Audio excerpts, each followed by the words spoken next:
we are dealing with young people, we are dealing with members of the public who are better informed, well informed, better educated, and they expect to know the truth, all of them. At the same time, they have alternative. They don't have to turn to normal ceramah or ordinary television and newspapers. They have options, They have options, and they can always compare news and things that they would like to know. I think the greatest challenge is how to reach them in the most effective manner, without insulting their intelligence, but meeting their expectation. Malaysians are very sensitive and responsive towards what they hear around them, and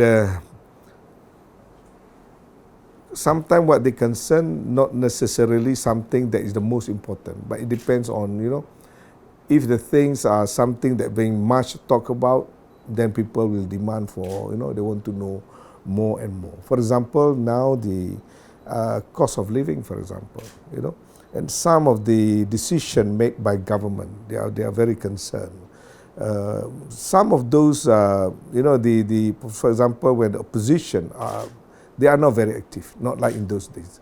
I must say that we are facing the opposition parties. They are more capable, more proactive, more aggressive now, and more organized as compared in those days. Pakatan Harapan, for example, I must say that they organized themselves very well, and then they have good strategy, and they have people working around them, and they know where and when to hit government and where to hit, And under that kind of circumstances, you must expect the people. The major concern is that when the opposition says something, then they expect the government to give satisfactory explanation.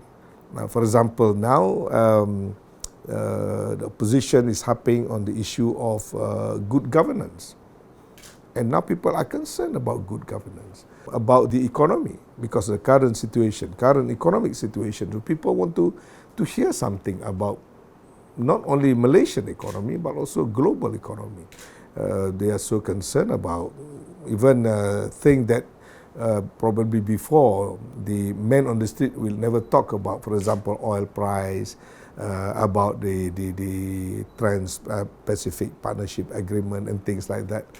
So I think the economy, politics, good governance are some of the topics that concern the public. So it is important for UMNO, especially being in the government, you must be able to explain to people what you do. Because government is trying our level best, being government voted by the people. We want to give the best to the people. But sometimes people misinterpret because we do not explain properly. And you do not expect people to know everything. When we do something, we must explain the reason why we do it. But sometimes even before you implement, you have to condition the mind of the people so that they are in the position to understand things and look things from proper perspective. But sometimes you run too fast. You do too many things all at the same time. And then the whole thing become one big basket of problems, and it will be tougher to handle.